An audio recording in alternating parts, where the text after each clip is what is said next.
अब शास्त्रों का पांडित्य अभिमान रखने वाले भला इनसे शास्त्रार्थ कर सकते हैं? आए, बोले हम दिग्विजयी पंडित हैं, आपको शास्त्रार्थ करना है। ये परिचय रखा, यदि इसमें हार और दस्तखत और या फिर शास्त्रार्थ करो। तो प्रिया प्रीतम का नाम छोड़ करके अब कौन सी वार्ता करे? राधे राधे भक्तों, श्री परम पूज्य श्री प्रेमानंद जी महाराज जी के दिव्य वचन व सत्संग को सुनने के लिए हमारे चैनल को सब्सक्राइब करें और कमेंट में राधे राधे जरूर लिखें। और इस सत्संग को बीच में छोड़कर इस सत्संग का अपमान न करें। जो गुरुदेव भगवान के वाणी व मुख से निकलता है वो हम आप तक पहुंचाने का प्रयास करते हैं। दोस्तों, इन्हीं दिव्य वाणी को सुनने के लिए हमारे चैनल को अभी तुरंत सब्सक्राइब करिए और कमेंट में राधे राधे जरूर लिखिए। राधे राधे। उन्होंने लिख दिया हार करने से, बड़े उसमें घंटा शंखनाद और बजाते दिग्विजयी पंडित विजय प्राप्त हुई। उधर से पूज्यपाद श्री जीव गोस्वामी यमुना जी से स्नान करके आ रहे। जब ये सुना तो नजदीक गए, तुम क्या बोल रहे हो? तुम विजय प्राप्त करके आ रहे हो? अरे मैं उनका एक छोटा सा सेवक हूं, कुछ क्षण मेरे सामने बात केवल कर ले। तो मेरे गुरुदेव की बात कहता है, मैं उनसे विजय प्राप्त करके आया हूं। भला भागवती महिमा से युक्त बुद्धि और वो शास्त्री विद्वान कुछ क्षण में परास्त किया। अब भूल कर शब्द मत निकाल देना, मैं रूप गोस्वामी पर विजय प्राप्त, उनका एक छोटा सा दास हूं, जीव गोस्वामी ने कहा। और वो परास्त होकर यह सूचना किसी ने श्री रूप जी को दी। हर शिष्य का यही कर्तव्य है जो गुरुदेव भगवान के प्रति करना चाहिए, जो जीव गोस्वामी जी ने किया। जे भी जीव गोस्वामी जी पहुंचे तो बहुत ही आवेश में श्री रूप जी एक आनंद में जा रहा था, विजय श्री का आनंद लिए हुए। हमारा कर्तव्य क्या है? सामने वाले को सुख पहुंचाना। अरे मैं हार ली थी तो क्या चला गया, वो आनंदित तो जा रहा था, तुमने उसको परास्त किया, अपराध। चलो मैं तुम्हारा त्याग करता हूं। अब आप विचार करो, क्या अपराध है? कोई भी शिष्य जो सहृदय अपने गुरुदेव को भगवान मानता है, प्राण मानता है, वो अपने गुरुदेव की अवहेलना कैसे बर्दाश्त कर सकता है? हटा दिया, अब जिया नहीं जा रहा। यह है गुरुदेव की भक्ति। जिया नहीं जा रहा था, कैसे उनके सेवा के बिना, उनके दर्शन के बिना कैसे जी?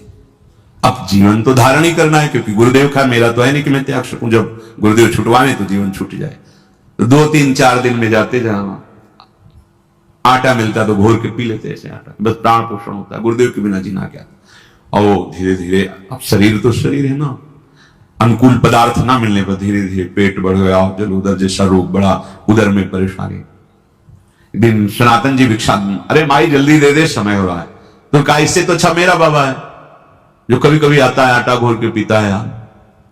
ब्रजमंडल में ऐसा तपस्वी महापुरुष जिसका मुझे परिचय नहीं, तो किधर से आता है बताया? उधर झाड़ियों में रहते हैं। वहां गए तो अश्रुपुलकित भगवद स्मरण, प्राण, पेट बढ़ा हुआ, बड़ा कष्ट। अरे ऐसा कैसे? तो हम पूरी बात बताई कि हमसे लगता है अपराध बन गया। कितनी उन्होंने ये नहीं सोचा कि अरे हमने, वो आपकी निंदा कर रहा था, हम उसको ऐसा नहीं, मेरे से अपराध। अगर गुरुदेव कह रहे हैं अपराध बन गया तो बन गया मेरे से अपराध।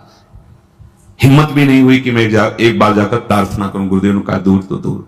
सनातन जी ने कहा चलो हमारे साथ चलो, गए साथ। तो उनका ठीक है इसने अपराध किया, लेकिन आप अपराध नहीं कर रहे हैं। महाप्रभु का क्या आदेश है? जीवे दया, ये दया है आपकी।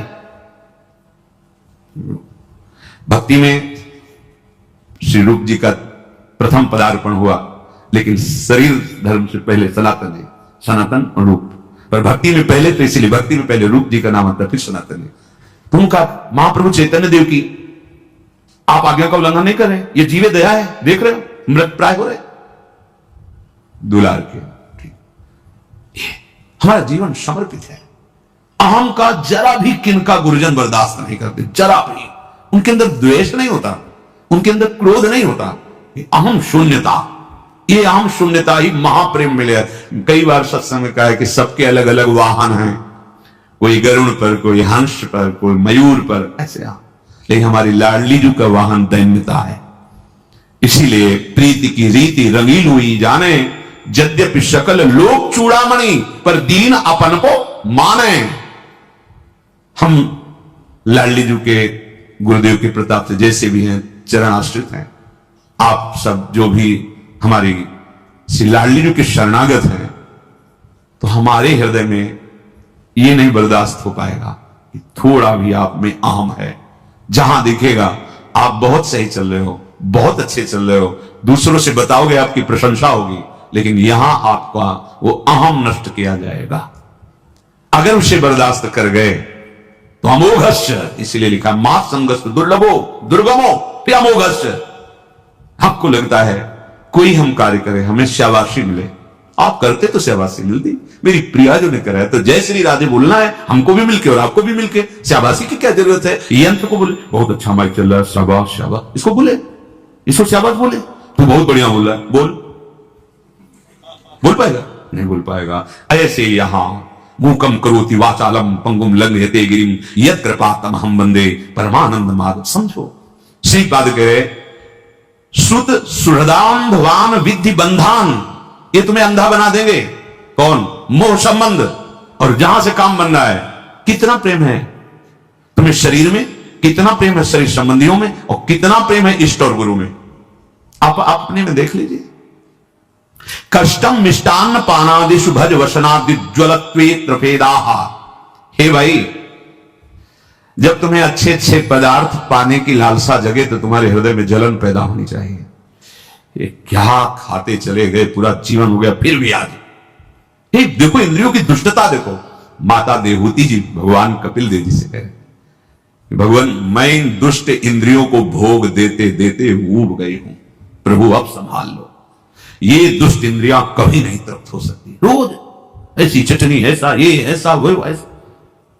प्रभु के नाम जपने में वो स्वाद नहीं आता, प्रभु का मंत्र जपने में वो स्वाद नहीं। धिक्कार है रसेंद्री को। कष्टम मिष्टान्न पानादिषु, अच्छे अच्छे पदार्थ खान पान की जब लालसा रसेंद्री में हो तो आपको जलन होनी चाहिए। बहुत ही परमार्थ बड़ा सूक्ष्म विषय है। ये तुम इंद्रियों की मौज को अपनी मौज मान रहे हो, तो इंद्रियों की मौज तुम्हें बार बार पुनरपि जननम पुनरपि मरणम का दंड देगी, तुम्हें उसका परिणाम नहीं दिखाई दे। तुम अपनी मौज में आओ। तुम्हारी जो मौज है वो स्वात्मानंद है, भगवदानंद है। तुम देह इंद्रियों के भोग में क्यों मौज मना रहे हो? वो तुम्हारा विषय ही नहीं है। अज्ञान से तुम उसे अपना विषय मानकर फंसते चले जा रहे हो। सर्वेशाम शिष्य भृत्यादि वदति विनितोध्यासस्व वृंदावनम भो। कह रहे इसलिए देखो तुम कांप उठो इस बात से कि कहीं किसी रसेंद्री का भोग, जनेन्द्री का भोग या कोई शरीर संबंध ऐसा आगे ना आ जाए जो मुझे धाम से विलग कर दे। कर देता है, कर दिया। बहुत बस ये समझ में नहीं आता। जब दिखा एक गया गया गया, उसको नहीं समझ में आ रहा, और जब गया तब अरे पहले से चला जाएगा चला जाएगा, मुझे पता है फिसलन है। वो कह रहा है बहुत सुदृढ़ भूमि है, कैसे फिसल सकता हूं? नहीं नहीं, अभी निकला है, गया। ये माया के फिसलन। गुरुजन दूर से देख के बता रहे, ये कदम मत रखना, भूल ही न दे, भूल कर पग मत रख देना, फिसल जाएगा। तभी कहा गया कि चाहे शिव बिरंच सम होई गुरु बिनु भव नहीं देता। एक कदम मत रखना, उनको दिखाई दे। तुम्हें लग रहा है कि इतना सुख का ये रास्ता है और ये हमको रोक रहे हैं, इसलिए इन्हीं को छोड़ो, ये सुख का मार्ग पकड़ो। गया शिष्य कैसे? भृत्यादि दास की तरह। गुरुजनों के जब चरणों की शरणागति ली जाती है तो बिका हुआ जीवन होना चाहिए। जैसे रूप लाल हित हाथ बिकानी, तो निधि पाई मन मांगे। गुरुदेव का तो भाव का ही तो संबंध है ना। आप जितना भाव देते जाओगे उतनी आपकी कीमत बढ़ती चली जाएगी। और जब भृत्य कह रहे सर्वेशाम शिष्य भृत्यादि वदति विनितोध्यासस्व वृंदावनम। प्रभु आपके सिवा कोई सहारा नहीं, हमसे गलती हो सकती है, हम आपका विरोध भी कर सकते हैं, आपके प्रतिकूल भी चल सकते हैं, नाथ पर आप हमें दंड देना, आप कभी उदासीन मत हो जाना, आप कभी हमें भृत्य एक छोटे से सेवक जैसे बिका हुआ दास होता, मदन गोपाल शरण तेरी आयो। इस पद में श्री भट्ट देवाचार्य जी कह रहे हैं कि घर का दास, बिका हुआ दास, निज दास, घर जायो दास की तरह। प्रभु मुझसे गलती हो सकती है, जैसे हम अपनी मां से लड़ जाते हैं अपनी कामना के लिए, अपने अज्ञान के कारण, पर मां को हम मां ही तो मानते हैं ना। ये तो नहीं कह रहे थे कि वो आज तुम हमारे मनोनुकूल भोजन नहीं दिया तो तुम मेरी मां नहीं, वो मेरी मां। तुम्हारा गुण, तुम्हारा दोष हमारे संबंध में नहीं आएगा। तुम हमारी मां हो, बस मां। गुणवान तो मां और दोषमयी तो मां। अगर हमारी कामना की पूर्ति नहीं हो रही, वो हमें डांट रही, तो हमें दोष दिखाई दे रहा है कि मां तो बहुत डांटती है, लड़ती, पर मां मां है। चलो, ये लौकिक भाव। अलौकिक, मेरी मां सदगुरु है, इसने मुझे अध्यात्म में जन्म दिया है।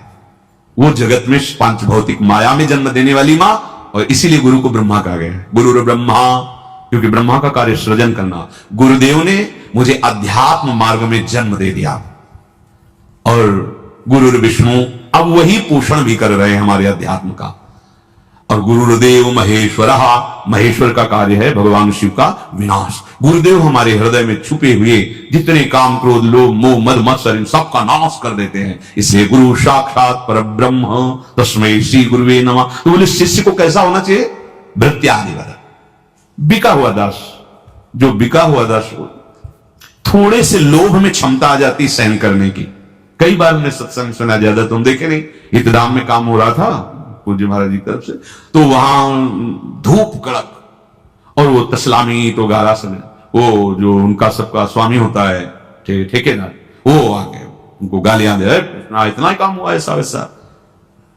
बाद में पूछा कि आप इतनी धूप में काम करें, वो गाली दिया, आपको बुरा नहीं लगा? तो उनका अगर बुरा लगेगा तो शाम के जो रुपया मिलते हैं वो देगा नहीं, रुपया नहीं देगा तो परिवार का पोषण। थोड़े से लोभ में इतनी क्षमता आ गई कि गाली दे रहा है, धूप है, सबसे, और आपको भगवत प्राप्ति का लोभ नहीं। आप ऐसे कर रहे हैं, अवहेलना कर रहे हैं भगवत प्राप्ति का लोभ।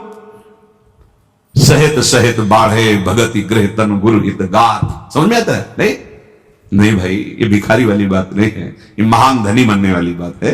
जिसके प्रिया प्रीतम धन है, उससे बड़ा धनी कौन हो सकता है? गुरुदेव हमारे जो अहंकार जनित कूड़ा करकट है उस पर, इसलिए क्या शिष्य भृत्यादि वदति विदितोध्यासस्व वृंदावनम भो। वृंदावन में शिष्यता स्वीकार करके ऐसे रहो जैसे बिका हुआ दास। घर जाया दास, घर जाया दास, हम कहीं जा ही नहीं सकते। जैसे भी हम आपके हैं, हे वृंदावन धाम, हे गुरुदेव, मेरी मति गति आपके विरोध में भी हो सकती है, पर करुणा करके आप कभी न छोड़ना। बात समझना है। हमारा मन है कभी खिलाफत कर सकता है, हमारी मति है कभी विषयी मति है, कभी निश्चय आपके विरुद्ध भी कर सकती है, पर नाथ आप कभी मत छोड़ना, आप हमें स्वीकार करते रहना। अंदर से दासत्व स्वीकार करने वाले को श्रीपाद कह रहे हैं कि वो जो बड़े सत्कर्माणि कृतानि श्री हरिराराधिता श्रुतोपनिषतो आमृति वृंदारण्य यदि संकल्पितो वासः, जो ऐसा संकल्प लेकर के बिका हुआ मैं दास श्री प्रियालाल का, गुरुदेव का, आजीवन वृंदावन में ही रहूंगा, चाहे जिस जैसी परिस्थिति आवे मैं यही प्राण त्यागूंगा, तो समस्त सत्कर्मों का फल, समस्त हरि आराधना का फल, समस्त वेदांत श्रवण का फल उसे प्राप्त हो गया केवल वृंदावन वास मात्र से। चलते हैं भगवान श्री राम के पावन चरित्र का कथन श्रवण करके, कलिमल का नाश करके अपने हृदय में आराध्य देव की अनन्य भक्ति धारण करते हैं। प्रसंग चल रहा है श्री रघुनाथ जी के समीप समस्त अयोध्यावासी ऋषि मुनि बैठे हैं, भगवान सबको उपदेश किए। पीछे 2 दिन चर्चा चलती रही। भगवान शिव कहते हैं उमा ये अयोध्यावासी सब कृतार्थ रूप है। अब इनको कृतार्थ होना नहीं, क्योंकि अवध धाम में वास करते हैं।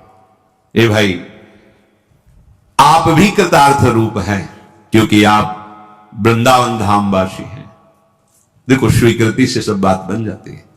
जब मामा प्रयागदास जी से कोई संत भगवान विनोद ने, मामा तुम तो गिरदा लगाए ऐसे गद्दा में बैठे रहते हो, कभी देखते नहीं कि आप माला जप करते हो या ऐसा। बोले माला वो जप करे इसके साधन बल है। हमारे जीजा राम जी, जी सिया जी, अब तो हम उनके साले हैं। बस ये स्वीकृति, संबंध स्वीकृति। काहू के बल भजन, काहू के आचार, व्यास भरोसे।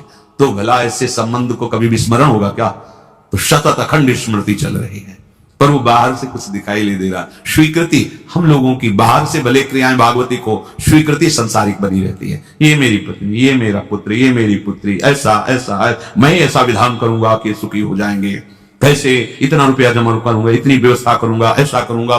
ये स्वाभाविक सोच एक ही नहीं, पूरी सृष्टि की है, पशु पक्षी की भी है। मैं ऐसा कर, उस जीव की हिंसा करके उसका मांस लाके अपने बच्चे को पुष्ट करूं, सबकी इसी में चेष्टा चलती है। ये चेष्टा कोई निंदनीय नहीं है, ये तो विधान है सृष्टि का। अब जो विधान भगवत प्राप्ति का आया, आत्मसमर्पण का आया, उमा अवधवासी